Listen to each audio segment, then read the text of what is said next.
Okay, so we're back to Talmud Torah after 2-month break.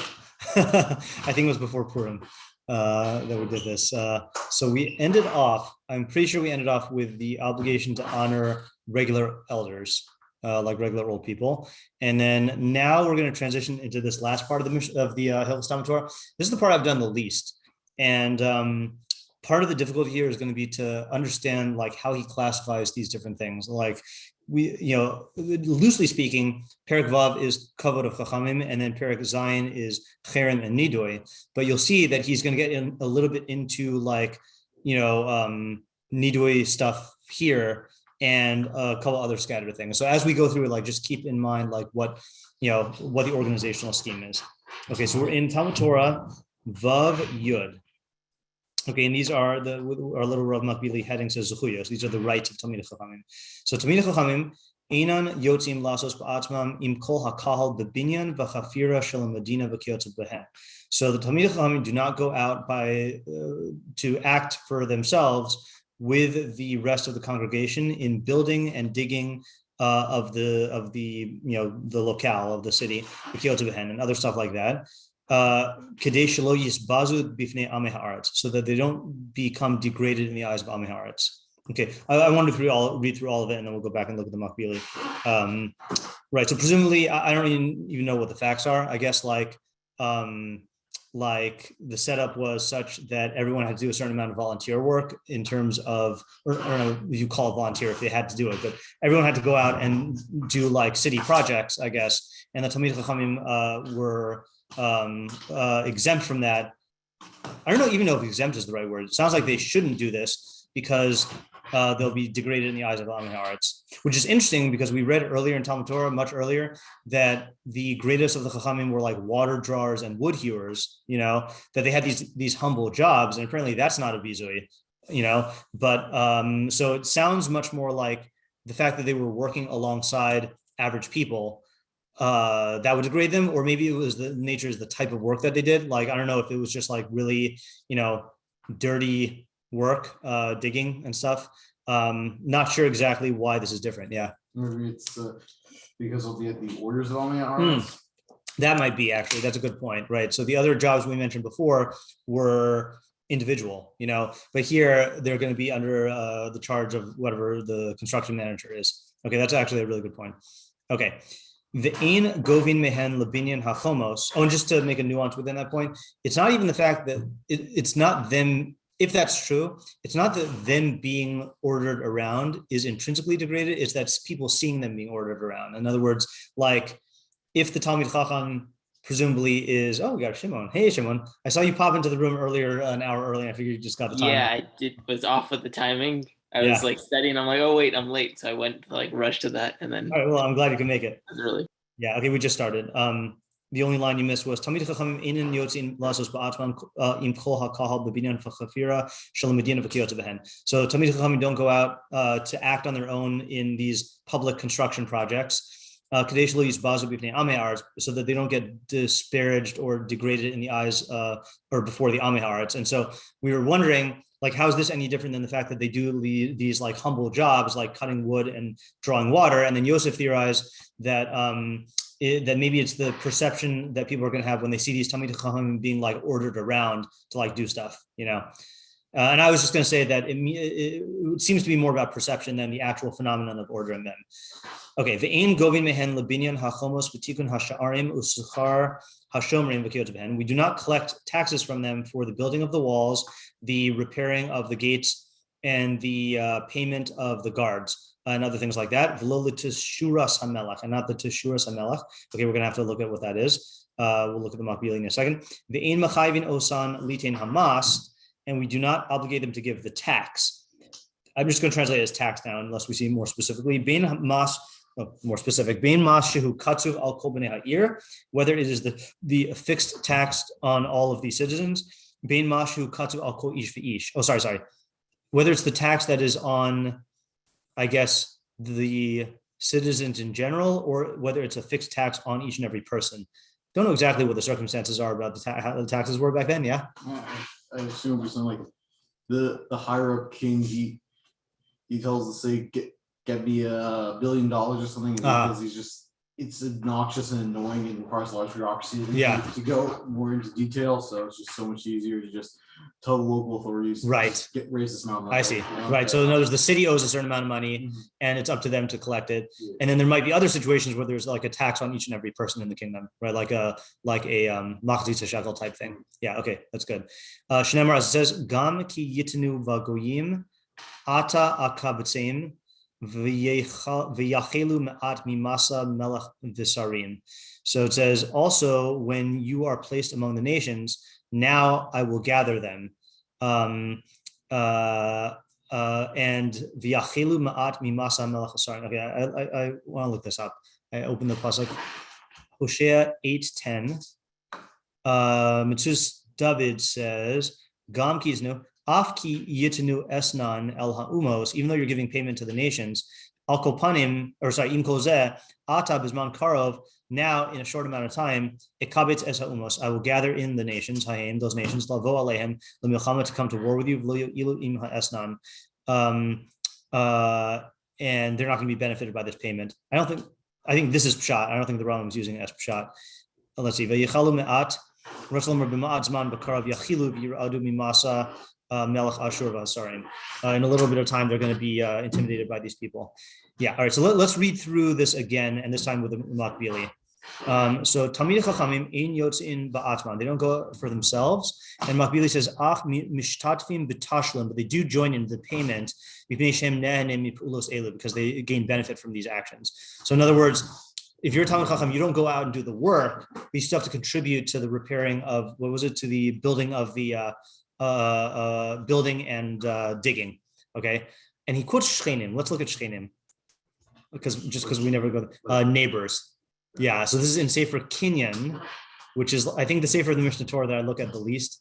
Is that like the one that goes about Mitzvah? There might be, well, Bavman depends on what part, I guess, right? Because the lost objects is going to be in the halachos of Gzela Vaveda, lost objects. This is in like partnerships and stuff. So like Bava Basra, I know deals with partnerships. I don't know which other parts, how they're scattered. What was it? Bava Kama more lost objects? Bava Kama is damages. Bava Metzia is lost objects. Yeah. Okay, so what is it? Vav. Okay, here we go. So Kol Hadavarim, this is not in the packet. Kol Hadavarim shetzrichim l'shmiras ha'ir. All the things that are necessary for the guarding of the city. Lokachim mikol anshe ha'ir. So they collect money from all the people in the city. Vafilim min haisomim, even the orphans. Okay, that's interesting. I don't know. I don't have enough of a havamina to say why they should or shouldn't do that, but okay. I know we usually treat orphans differently. Chut mi Talmidei Chachamim. Okay, except for Talmidei Chachamim. Levi she'in Talmidei Chachamim tzrichim shmira. Oh, I didn't realize this brought down the halacha because Talmidei Chachamim do not require protection. HaTorah shomrasan. The Torah guards them. That's really interesting. What do they have protection? So this is plain shot is this is talking about like the actual like city defenses, like building a wall around the city or like having guards and stuff. So it's saying that the Talmidei Chachamim don't need protection. This is different than what I thought. We'll finish reading it and then I'll show you a midrash about l'tikun hadrachim v'harachovos, but for the repairing of the roads and the squares, afilu mina chachamim, then even the chachamim have to, it has to be collected even from the chachamim. B'im kol ha'am yotzim u'masachnin ba'atzman, and if all of the people go out and fix the things themselves, lo yetzu Talmidei Chachamim mimahen, the Talmidei Chachamim should not go out with them. She'ein derech Talmidei Chachamim he's dalzel b'fnei ameres, because it's not the way of Talmidei Chachamim to be degraded in the eyes of the ordinary people. Yeah. Can we actually test that? What, are you gonna have someone stand with an apple on their head and shoot? We just look at Holocaust rise and see what percentage of Talmidei Chachamim versus percentage of Talmidei Chachamim pre-war. Yeah. Okay. Right. So the implicit question that you're addressing is, what does this mean that Talmidei Chachamim don't require? Or the 9 days, or the 3 weeks, or the 3 weeks. Yeah, like with the Rabbi Akiva. Yeah. I was thinking Rabbi Akiva also. Yeah. So clearly, like any of these principles of well, okay, let's put it this way. But I guess those are like for Shem Shemaim, you could say. Like, is it like when it's for something like that, then it's like almost like right. So significant if they're the ones who. So the disclaimer here is that like whenever you encounter any principle of how Schar v'Onesh or Hashgacha works, then like you can't take those in isolation because there are many factors. Like, like a general rule, or even like a specific rule. Like for example, like what I'm thinking of here is, why is it that in the Holocaust, like I just happen to know the rule here. Why is it that in the Holocaust, Talmidei Chachamim died? Very simple, not very simple, but the widely quoted rule. Anyone know? Oh, to not be degraded? No, we're talking Yosef's question about why is it that, like, if he's saying that Talmidei Chachamim don't require shmira, how come so many Talmidei Chachamim died in the Holocaust? Because I guess they were the leaders. I mean, logic. Okay, so that is a possibility. I mean, we definitely see that leaders are often punished for their. It's the way to demoralize the rest of the people. I mean, it's kind of how you weaken everyone else's. Well, I'm not asking from the perspective why they did it. I'm asking how it could happen if Rambam is saying Talmidei Chachamim don't need protection.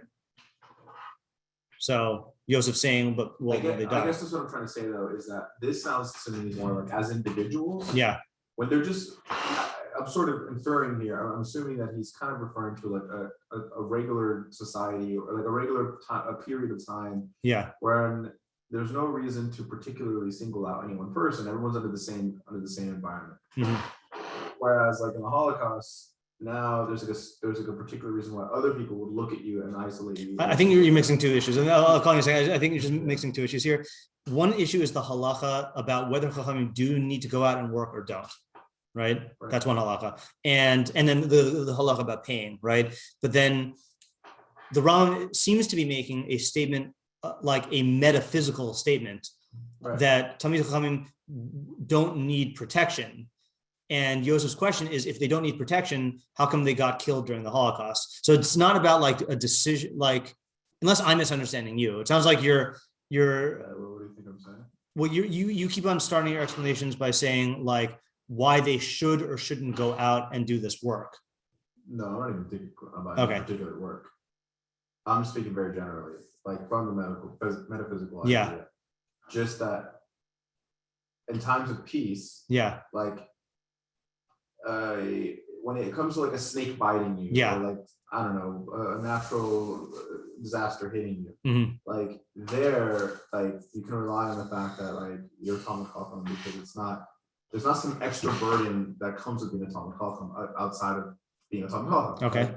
Whereas like in a different situation now, your role takes on a new responsibility of being like kind of the representative, like the covering of the people, I guess I would say. Okay. And so there's a metaphysical reason that now it's almost like, it's like kings, you know, like or like the captain of a ship, you know, who's the most protected being, but in another sense, he's the one who goes down with the ship. I hear. Okay, that does make sense. Yeah, Yosef.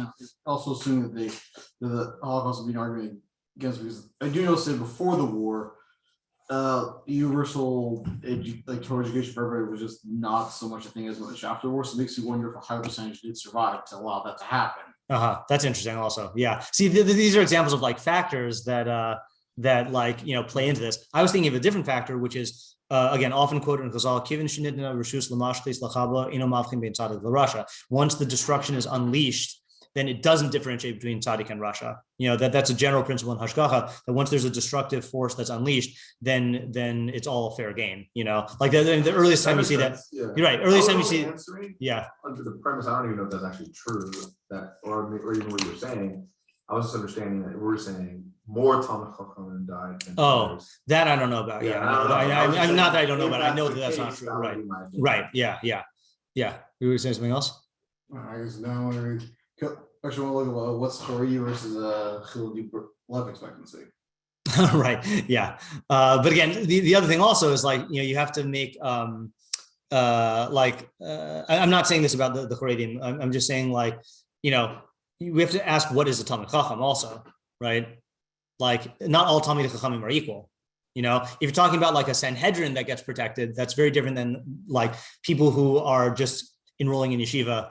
Like I don't know if it's so simple to just call people in yeshivas Talmidei Chachamim. I'm not sure.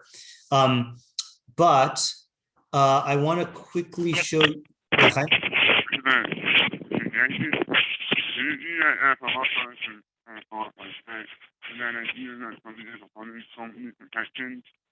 Only applies when all is initial and already under some kind of halacha. and perhaps the whole system doesn't work his way when the nation itself is in charge. Okay, so the Chaim saying that that maybe this principle that Talmidei Chachamim don't require shmira is only when Bnei Israel as a whole is under a certain level of hashgacha, whereas if it's a situation like Hester Panim, and God concealing His face and letting punishments befall us, then this is not going to help. Which definitely, if anything, in history was that time, then the Holocaust is an example of that. Yeah, I want to just really quickly show you a thing, not from the Rambam, but what I thought the Rambam was going to invoke when he started talking is that sorry? Yeah. Is it what Chaim is saying is? Would you say that in a certain way then, during that Hester Panim? Yeah. That it's almost like in a technical way. Then it's almost like those who we would think are Talmid Chachamim that are dying aren't really, because they're not under that hashgacha. Like they're not like in a technical sense. They may be the greatest of the people, but because they're not under that status of whatever, of favor or whatever, then whatever the Chachamim are there, they're just the wise people. They're not really their Chachamim. I don't think so, because I think the way that my understanding, and again, this is like weighty topics, but the way that Hester Panim works is that when we're being treated by God's Hester Panim, then he's like the whole mashal of turning away the face is he's not looking at individual differences. So the fact that they suffer this doesn't mean that they're not great. It means that God is ignoring their differences, the differences between the Rabbi Akivas of the world and the. So maybe in that sense, it's like from his perspective. Yeah. He's choosing not to look at it as Chachamim. Yeah, that's more accurate. Yeah, correct. He's choosing not to. Yeah. Okay. There is a midrash in. I'm not finding it. In Eicha Rabbah. Did I skip it? Eicha Rabbah. There it is, and it is, I think, in the Hakdama. What's it called? What do you call it? Nature Carta? Magna Carta. No, not the Magna Carta. That's a different Carta. Yeah. Okay. So so I think a lot of people know the name Nature Carta as like that radical movement of anti-Zionist, Jews in Israel, but that's not what it is going to say here. So hold on just a second here. Oh yeah. So this is interesting. This is in Midrash Eicha Hakdama 2. Rabbi Abba Bar Kahana Pasach. So again, this is a stylistic thing in the Midrash where they would open their drashos on Megillos by quoting a pasuk and then giving a drasha on that pasuk, and it kind of like gives a major theme of the whole thing. So this is Eicha, which is about the destruction of Yerushalayim, and so he's going to quote from Yirmiyahu. Yirmiyahu, Mi ha'ish hachacham v'yavin es zos. Who is the wise man who understands this? Vasher dibir pi Hashem elav v'yagida al ma avda hart nitasa hamidbar mibli over. So Vasher dibir pi Hashem, who speaks in the word of Hashem, and who he told him al ma avda hart. Why is the land being destroyed? Nitasa hamidbar mibli over.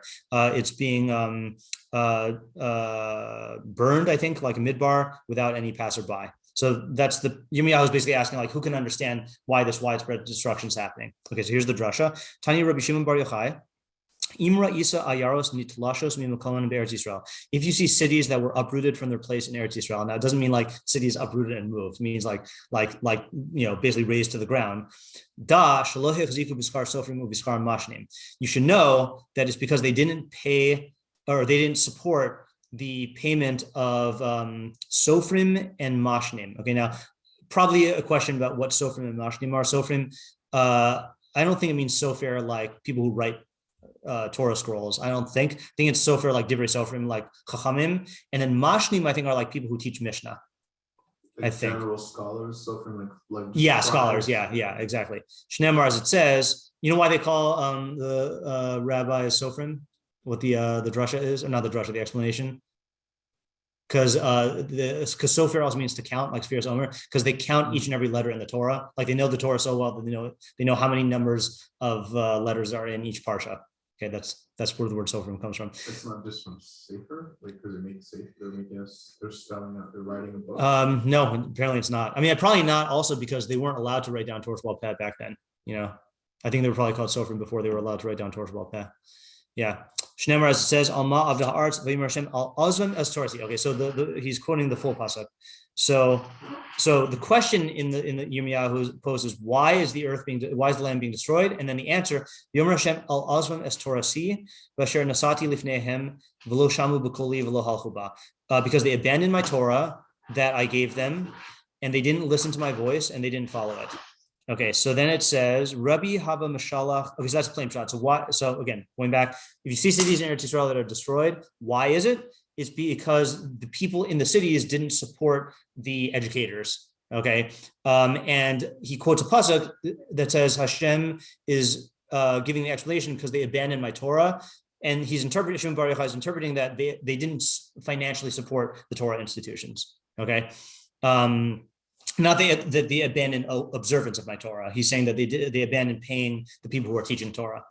Rabbi Hava, I know that gets into the whole sugya about paying people for teaching that we did earlier in the year, but let's ignore that. Rabbi Hava Shalach Rabbi Asi Rabbi Ami Diyipkun v'Yisaknun Kiryasa Da'ara Yisrael. So Rabbi sent to Rabbi Asi and Rabbi Ami, Diyipkun v'Yisaknun Kiryasa Da'ara Yisrael, v'Hava Alin l'Kiryasa v'Amrin lahon Aisun la Netore Karta. Okay, so I'm not exactly sure what he was sending them to do. He was sending them to the city in Eretz Yisrael, and they said to the city, Karta means city, or the Kiryasa is a city. They said, Aisun la Netore Karta, bring to us the guardians of the city. Okay. Carthage comes from the same. Oh, I wonder. Probably, yeah. Like the Phoenicians spoke. Yeah. Okay, yeah, I never thought about that. That's interesting. Yeah.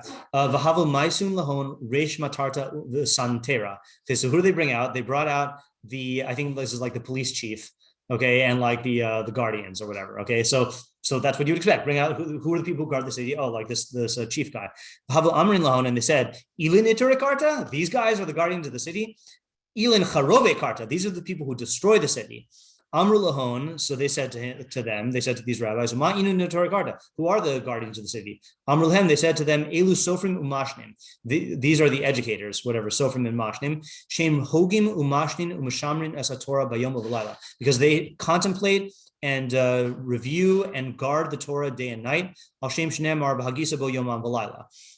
As it says, you shall think about it day and night. V'chein hu Omer, and it says, Im Hashem lo yivnei bayis. It says also in Tehillim, if Hashem will not build a house, shav amlu bonav bo, then all of its builders are toiling in vain. Im Hashem lo yishmar ir, shav shakat shomer. If Hashem will not guard a city, then in vain do its guardians watch over. Yeah. Hold on, is that all I wanted? Yeah, okay. So what are you seeing from here? So he's saying that the fact that there are Talmidei Chachamim in the city, they're the ones who protect the city. Okay, why? Because they're constantly involved in Torah, and when they are involved in Torah, then God protects the city. Then God is like for their merit, or is it like, and it's kind of subtle, but like, or is it like even if they weren't there, like let's say they went on like a trip somewhere for a little bit, would that like would the protection leave with them? Right. Sorry, I'm just laughing because hold on, I gotta pause this. So Chizkiah is asking, like, is it literally the presence of the Talmidei Chachamim in the city that is protecting it?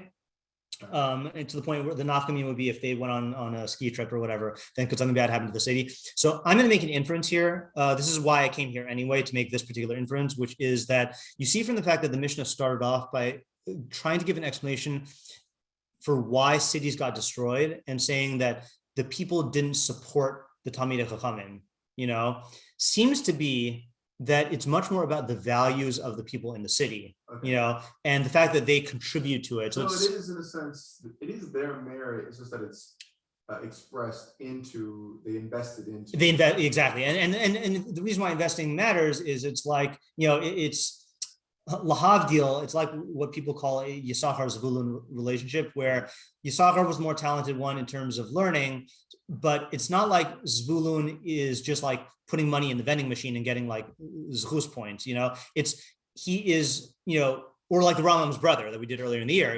It's that he is supporting Torah, and the greatest way he can support Torah, it's not like he's not learning, but the greatest way he can support Torah is by supporting its institutions. Okay, well, so that's actually a big difference then. Yeah, because I feel like this is a pretty easy thing to not explain and subtle in this, but then that changes entirely how I'm understanding the society. I was at first thinking everyone else was off doing whatever they wanted. Yeah. Had nothing, and there was the Chachamim, and they were the good guys doing what they were supposed to be doing. And if it hadn't been for these guys, at least keep holding down the fort, and everything would have blown over. But really, it was a joint venture. That they're the ones who could afford to be supported to do. Right. And you need both, right? Because if you don't have, if you don't have the Chachamim getting the support, then they're not going to be able to teach. Right. But like without the Chachamim, then the people aren't going to have any way. So it's interesting because the wording of this makes it kind of seem like the only credit is to the Chachamim. That's more like where the result is. That's where the result is, right? But really, the credit goes. It really is a whole. Yeah. Thing. Now, again, the reason why I'm calling this an inference is because we used to learn Midrash Rabbah we used to learn these with Rambam Bekius in the summer, and one of the questions always was like, if you look here, hold on. So this is Bays. Okay, this starts here and goes all the way to Gimel. Okay, so that's a lot of stuff, and we weren't sure if you're supposed to like learn the different statements in conjunction with each other or not. So there were really two statements we read. We read the thing about if you see cities being destroyed in Eretz Yisrael, it's because they didn't support the scholars. And then there's this separate statement about the guardians of the city. And I'm assuming that they're being learned together. So I don't think it's a crazy assumption. So it's the way we're reading it right now. Yeah. So what's going on with like, how does Abraham say, oh, if there's 20 or 10 or whatever? Right. Because there, obviously, he's not saying, he's agreeing, he's recognizing the people as a whole aren't supporting anyone. He's saying it is entirely separate, just because these guys happen to be here. Right. If there are these 10 righteous people. Yeah. So what's the opinion? So I can only give an answer based on the shiur I gave earlier this year on that topic, which is, so there's other understandings, but I'm only like holding in Sforno. Sforno learned it that it's a question of if there are X number of tzaddikim, then there's hope that the tzaddikim will change the people in the city and help them to do tshuva, and that become supporter, the kinds of people who would support scholars, maybe. Yeah, perhaps. Yeah, right. Although it's also slightly different because you can argue that in the case of Sodom and Gomorrah, those were non-Jews and they were engaged in violence and deserved punishment because of that. In Yerushalayim, we're already talking about the Jews who have a specific mission, and also the bar is much higher in terms of like, in other words, I don't know, we know that God intervenes with non-Jews if there's a certain amount of societal violence. And the examples we have of that are the Mabul, Sodom and Gomorrah, and then Nineveh. Those are the three examples that they give. And all of them say Hamas, of like violent robbery, violent crime. But here it sounds like this is Yerushalayim being destroyed. So sorry, what I was going to say is, it sounds like we don't say that, well, unless you support Torah scholars in your non-Jewish towns, then you're going to be destroyed. Like, no, that's like a lower bar, But here in Yerushalayim, we're supposed to be an am chacham v'navon, and like it's a much higher thing. Okay, yeah. Last question. Yeah. So it's a lower bar, so maybe it won't necessarily be destroyed. But could you say that if there was a rabbi maybe teaching in an area like to purely Noahide or something, yeah, community, and they're happily learning from him and supporting him to do so, yeah, does that earn them some merit to be protected? Yeah, definitely. Yeah, I would think so. Yeah, I don't know how it plays into the status of the city, but certainly in terms of individuals, then that we definitely say that that's a thing. Yeah. Okay. Yeah. Okay. So reason why I went here for that point is here it sounds like the fact that the Talmidei Chachamim are learning in the city protects the entire city. The way the Rambam is saying it in Shkenen is that that they themselves don't need Shmira because the Torah protects them, but it doesn't sound like they protect the city, like the Chachamim protect the city, And it's just interesting how, I have never looked at this topic before, so I don't even know if this is a machlokas. It's interesting that what we were just reading was a midrash, a gadata, but halachically, then it actually has an effect in terms of does the Talmid Chacham need to, pay for the actual protection of the city. Is there enough in there? Like, could you say consequentially still would end up protecting the city anyway because we're there? Right. It's just that idea of that kind of protection wouldn't show up in halacha. And here, this one does show up. The fact that the Torah protects Talmidei Chachamim shows up in halacha that they don't have to pay for the protection of the city. They don't have to pay. Yeah, right. That's let's read it again in light of this. Now that we read this, everything needed for the protection of the city. Local. So what are some examples of that nowadays? I mean, I guess you still have armed guards in in alarms, like, right, like the IDF. Yeah, the IDF, right? Yeah, exactly. So taxes that go to the military and stuff. Right, infrastructure, just for all that stuff. So no, so the okay, well, the infrastructure I think can be argued both ways. Okay, because that was the second half of the halacha. So stuff that's for protection, we take money from all the people in the city, even the orphans, except for the Talmidei Chachamim, because they don't need protection. Torah shomratan, the Torah protects them. Aval l'tikun hadrachim, but for the repairing of the roads, the harachovos and the public squares. Then you take it from the Chachamim. So there is pure infrastructure, the Chachamim definitely have to pay for. Pure protection, they don't have to pay for. And then you've got all this stuff in between that I don't know how that's allocated. V'im kol ha'am yotim, and then the last one, the one we just read, if all people go out and engage in the actual work of fixing the city, the Talmidei Chachamim don't go out with them because they'll be degraded in the eyes of people. Okay. I guess, so I was going to say, like, well, I was first going to say, well, you would think if everybody was still being Chachamim, then you would need them to, someone would have to pay for it. But then I was thinking, like, well, that's exactly what happened with, like, Yahoo's like kingdom. They basically had no real chance of standing up to Sanker's. Oh yeah. But since he had made them all to Teshuva, and they were all literally learning all the time, they just hid behind the walls while the angels of death just came or whatever, whatever that was. Yeah. Killed them all in one night. So they clearly whether that's pretty good protection. Devoted or invested in their protection, there really wasn't what saved them. Yes, you want to respond to that?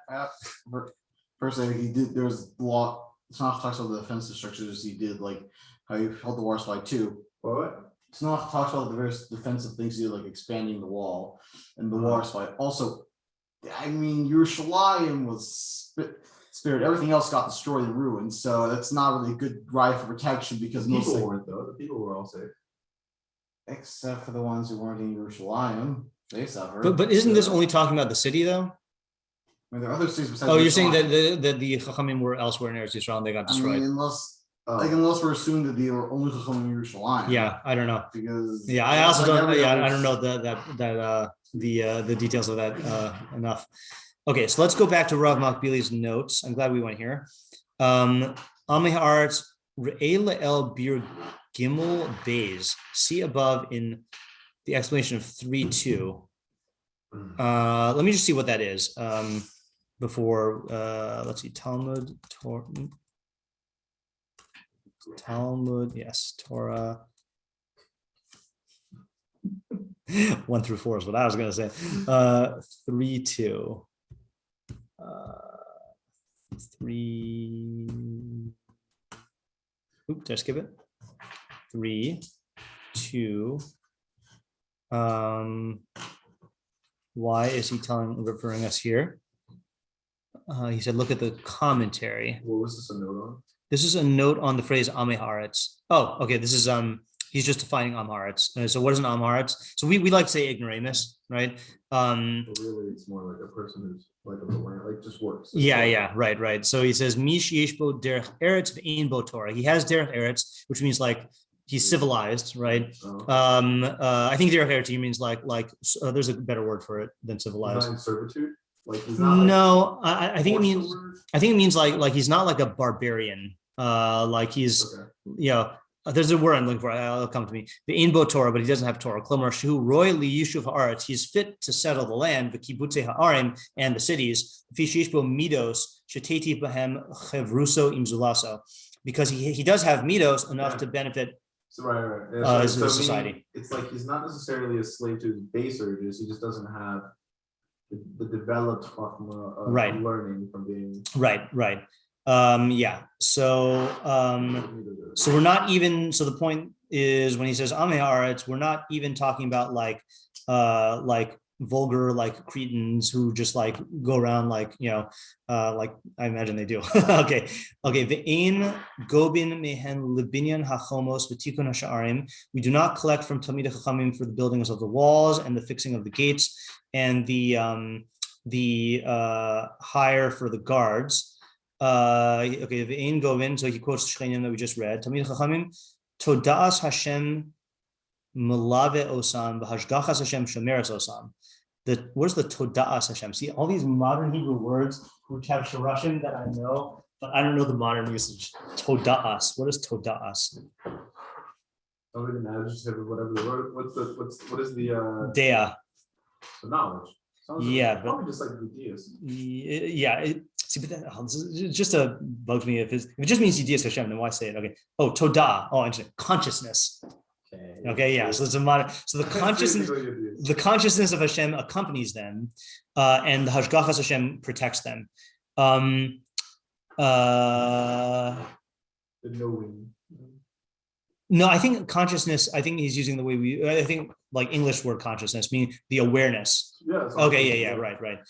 Which is different than knowing, right? Because you can know something, but it's not like permeating your. No. I know. I don't mean knowledge. That's why. Right. I mean, there's something active about knowing. Right. Umaduber b'mine shonim b'tashlim mitam hatzibor. He says we're talking here about the appointment of guards that are paid for by the community. But Talmidei Chachamim are not patur from mitzvah war, right? And one of the cases of mitzvah war is to protect Israel, right? So they're not patur from that. Mitzvah war. Yeah, let's just look that up. This is Hilchos Mlachim 7:8. I heard recently it was actually the Chachamim who were supposed to go to war, and they were the ones that were, I guess, even the ones who were allowed to go to war. Maybe they were. Is that right? That they are allowed to go to war? They're the only ones who should be going off to war. I don't know about the only ones. I mean, he does have a high standard of like, you should go to war for Yichud Hashem and Kiddush Hashem and stuff. But it does, I haven't seen him put it in terms of Chachamim. Okay. Yeah. Okay. So let's see. Oops. What did I just do? Let's see if he references. I'm surprised if it was. They have a very small army. Yeah. What did it say? Zion Ches. Zion. Jewish 300. Yeah. This is this the right place? Zion Ches. Machzir as Grushaso.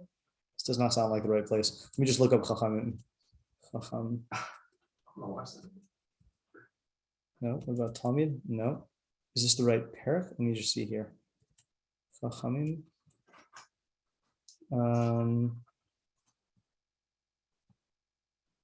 about Talmud? Talmud.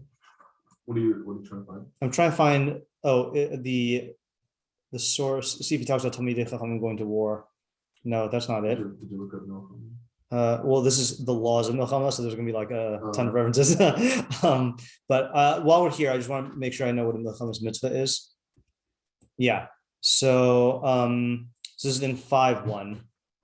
In hamelach nilcham tachila ela al milchames mitzvah. So the first war that the king can only initiate with the milchames mitzvah, meaning before he does the optional wars. Basically, milchames mitzvah.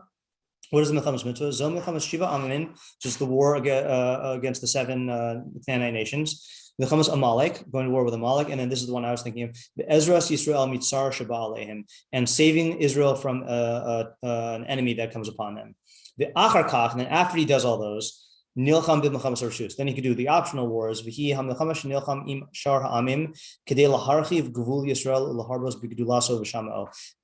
That is the war to expand the boundaries of Israel and to increase its glory and its reputation. Yeah, so in other words, the Talmid Chacham, so the Rambam Bekius is pointing out, he's saying, don't think that the fact that Chachamim don't need to pay for protection for the city, but if Israel is under siege, then they do need to go out to war. Yeah.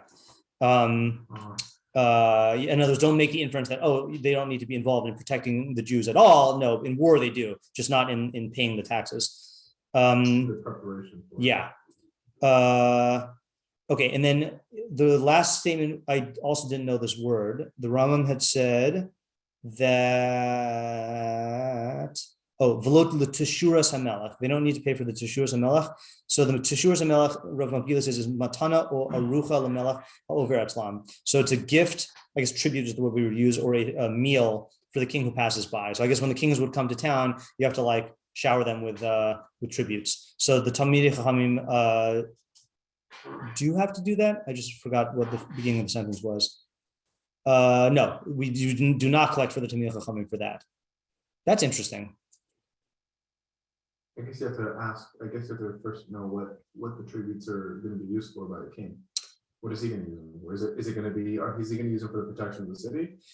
Yeah, right. Because the category that we're dealing with is seemingly the protection of the city, and I guess like the reason why you're giving the king these tributes is so he doesn't get mad and like go to destroy the city or like do bad stuff. Well, I thought it was so that he would use them to basically he was just that he can allocate to defenses. Yeah, I don't know. The only reason I'm thinking this way is because this was the story of Nachum Ish Gamzu, like the Gamzu Latova guy, is that they needed someone to be sent to the Caesar to give a gift to, and so they sent it to him, and then like when the treasure chest with it in dirt, right, and so he opens it up, and the king says like are the Jews playing a joke on me, and then he explains to them it's like the dirt from Avram Avinu, and then like they throw it and like turns into arrows. And then the guys and then he fills up the thing with jewelry, and then he goes back home, and then he meets the guys at the inn who stole the money, and he tells them what happened, and they say, "Oh, we'll go and give this dirt to the king also." And then he sees that it's just dirt and it doesn't work, and then the king kills these guys. Right. So that's how he got in my head that these tributes were like to make sure that the king is not angry, like that's why you have to pay the tributes, or the king's going to come after you. That's where you see like that example of that kind of custom. Yeah. What are you gonna say? Okay. The other place I see it from is Aladdin, right? That was the Prince Ali like sending all the well, I guess that's not tribute. That's trying to impress the princess. Okay, never mind. With this thing about when they do go to war, then the Talmud have to go also. Does that mean that the rule of them being protected is out? Like they could also be slain in war. So that's an interesting thing, because with war you have the whole institution of the Meshuach Milchama, who announces the people before they go to war, who announces to the people who should go home and not go to war. And one of the things that they say is if you have a sin, that would result in you not getting protection. And they say even the sin of not putting on tefillin. Like even we're not talking like murder, we're talking about like even. So it sounds like for that, the protection, just in a general thing, it sounds like you need way more protection. You would think you would need way more protection when going to war than just being in the city, and we do tell those guys to go back if they think that they're not like righteous enough. See, I guess that's the closest thing to what you were saying before. Yeah. It's not that we sound out the Talmidei Chachamim, is that you have to be a certain level of righteousness. Right. Yeah, to engage in the war. Yeah. Right. Yeah, it's interesting. Yeah, this is fascinating. So yeah, because usually when we talk about hashgacha pratis, we're either talking about it in a very, very, very, very abstract framework of like how God meets out rewards, or we're talking about it in the context of I think they call it theodicy, of like why do bad things happen to good people, etc. But this is in an area of like there are halachic ramifications, about like if you have certain sins, do you have to go back when the Kohen says like all you guys go back, or like do you have to are you going to be protected in the city? Like it's interesting how there's an intersection between halacha and metaphysics here. Yeah. Well, this seems to guarantee that we would never lose a war then if these if only the people who would right. be protected. Well, if you look at the good examples of this, right, and you probably know the story better than I do. What was the case in Sefer Yehoshua where like one guy did something and like they weeded him out? Like then Yehoshua was leading the armies and they were being successful, and then they I don't know if they fully lost or if they were going to lose, and then Yehoshua was like someone did an avera, and like they locate the guy, and I just couldn't remember the guy's name. Do you remember the guy's name? No, I remember the city follows out, but I don't remember his name. Something Benedict or Arnold. I think that was a different country and a different time period. Yeah. So then they weeded him out, and then they were successful again. So in the time when we're doing really, really well in terms of hashgacha, yeah, it is like that. It's like it really is like 300 where we just plow through our enemies. And that's what it says in the brachos is like, one of you is going to chase like 10 of them, and yeah, man, those were the days. Yeah. And that's also the idea of Vayhi b'nesoah ha'aron v'yamar Moshe kuma Hashem b'yatzufu v'yafutzu oivecha v'yanusu misenacha mipanecha. So let me just translate that again. how to start? Vayhiven so ha'aron, and when the ark would travel, so Moshe would say, Kuma ad Hashem, arise Hashem, v'yafutu oivecha, and your enemies will scatter. V'yanusu misanecha mipanecha, and those who hate you will flee in your presence. And that was the idea of Israel when they had the Shekhinah with them, ark going out to war, and like all the enemies just scattering. Yeah. Whew. Okay. Yeah. Well, or if you believe the Rambam, then it was hidden right under the Harabais. Yeah. Okay. So so now he quoted that pasuk. Gam ki yitnu v'goyim, even when they are placed among the nations. Ata akabtem. Now I will gather them in. Im yilamdu is yitnu yishanenu Torah beinagoyim. Yeah, I knew that he was interpreting this. What do you call? Non-literally. If they will teach Torah among the goyim, akabtem miyad, I will gather them immediately. Va'af im yihu me'at, even if there are very few, yachelu yivtulu yichaleshu mimasehem melech basarim. I just want to see how Chabad.org renders this, because I think this is a non-literal translation.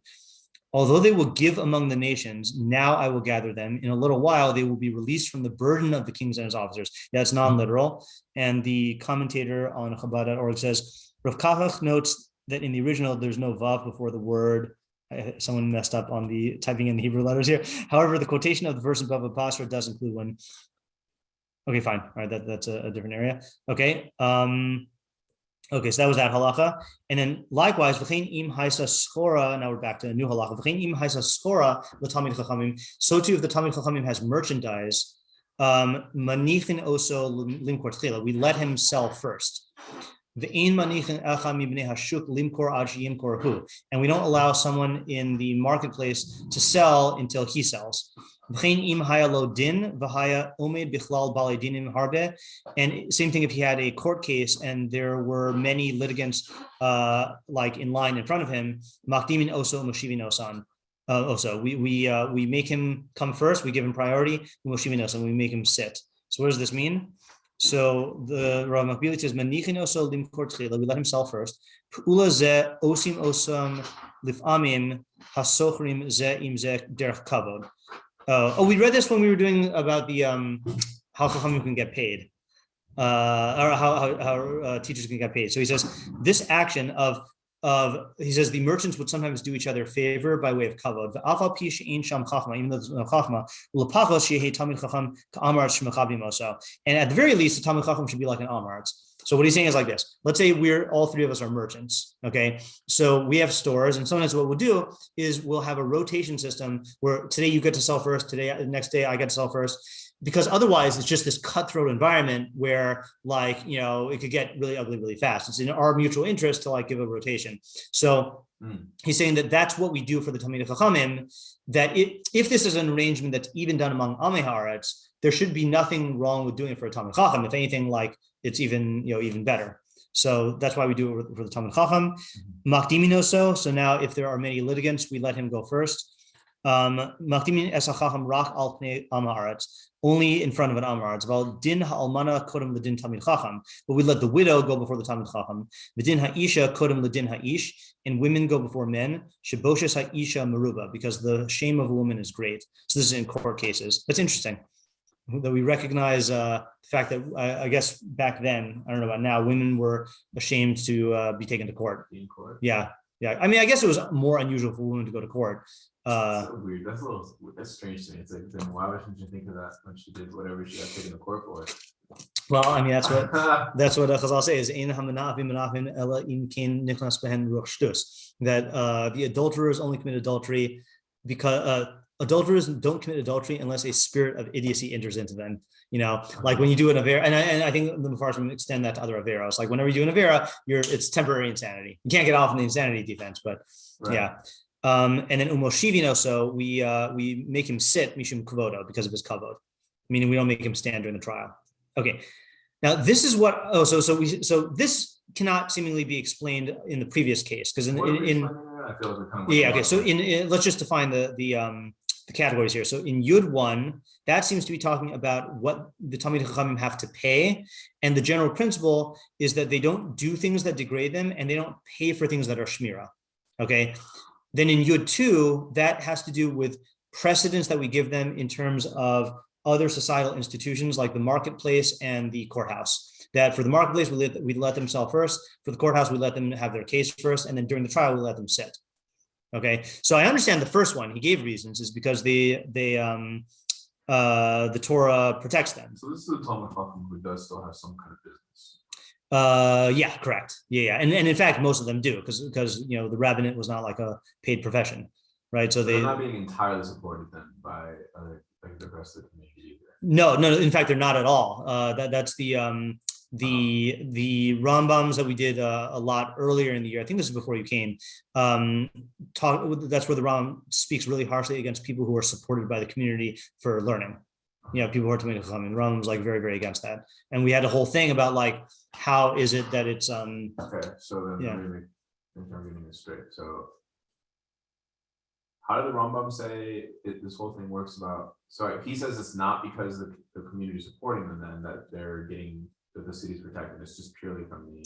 Yeah, in other words, it's like this. Is like if you, let's say you you are, I don't know, in a situation where everyone's chipping in for like a meal, right? And let's say you're allergic to the meal, so you don't have to pay because it doesn't apply to you. Same thing here. Like the Talmidei Chachamim help pay for everything, except shmira, because they themselves don't need the shmira. Right. That makes sense by him because he says that they're not being supported in the first place by the people.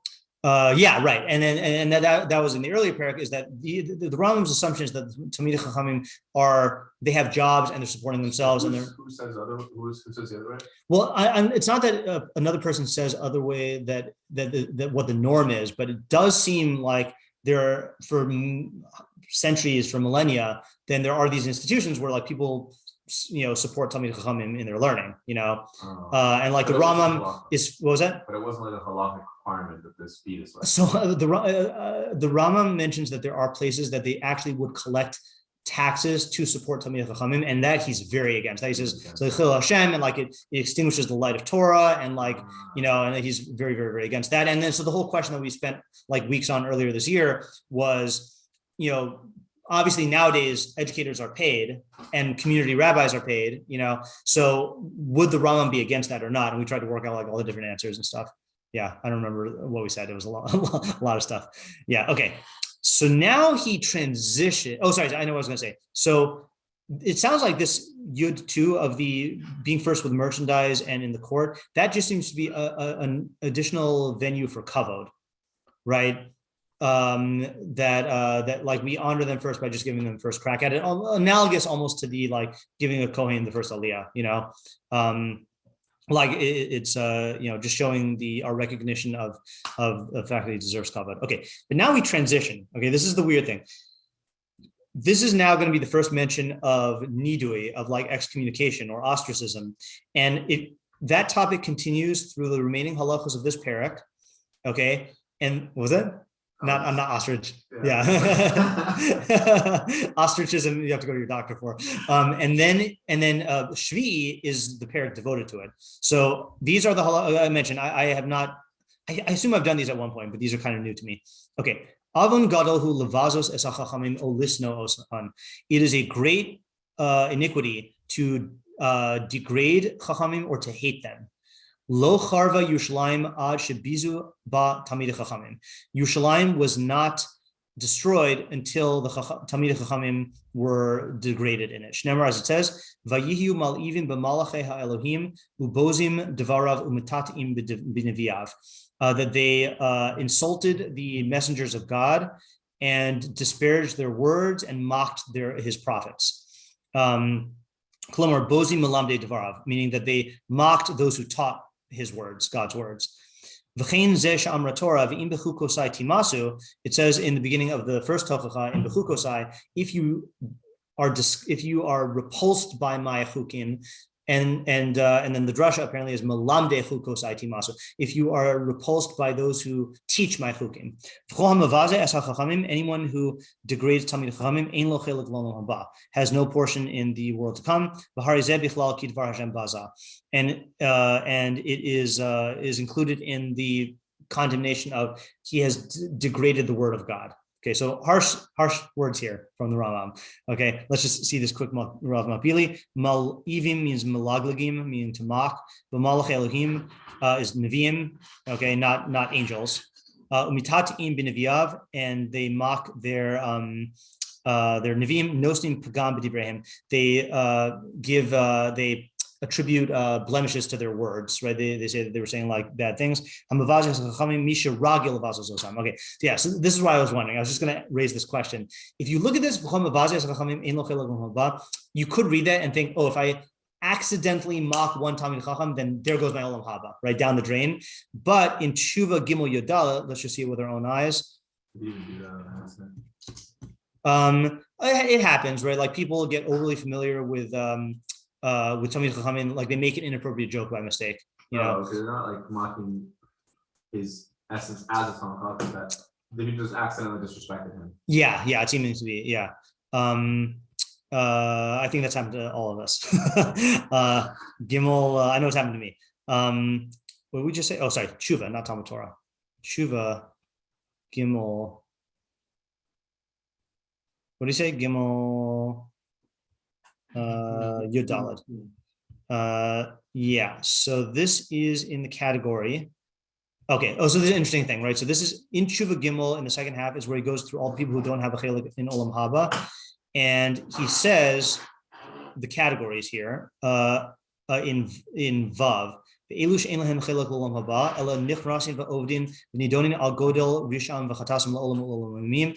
people who don't have a chelik, rather they're cut off and they are destroyed and they're judged forever and ever on the magnitude of their wickedness and their sin. So here are the categories.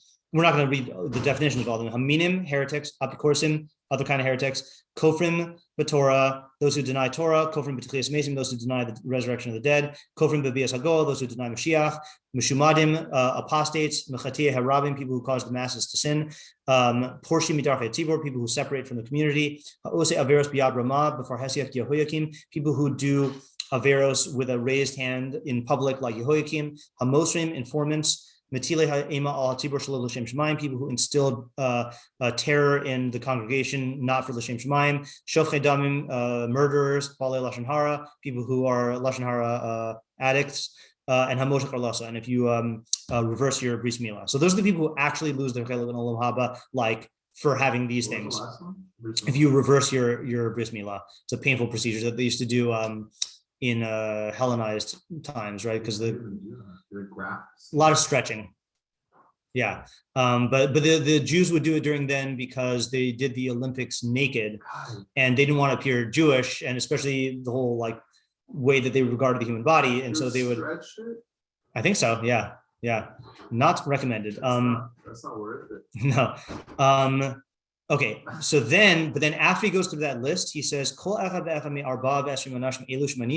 those 24 people we just counted, Yisrael, even though they are Israel, but they're Jews, they have no portion in Olam Haba.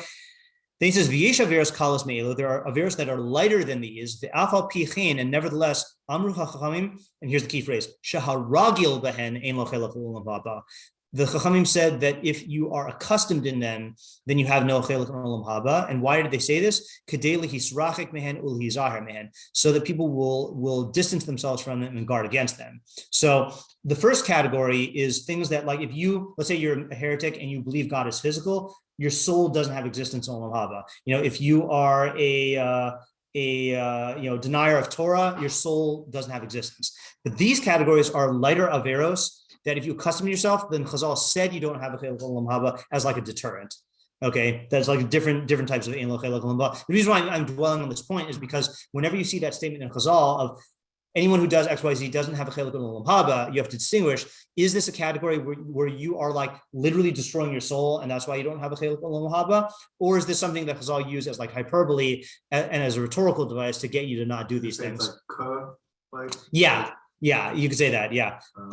So here's the very short list. You're on the short list. Hamachane es chavera, if you come up with a nickname for your friend, and again, this is like a degrading nickname, okay, not like a nickname.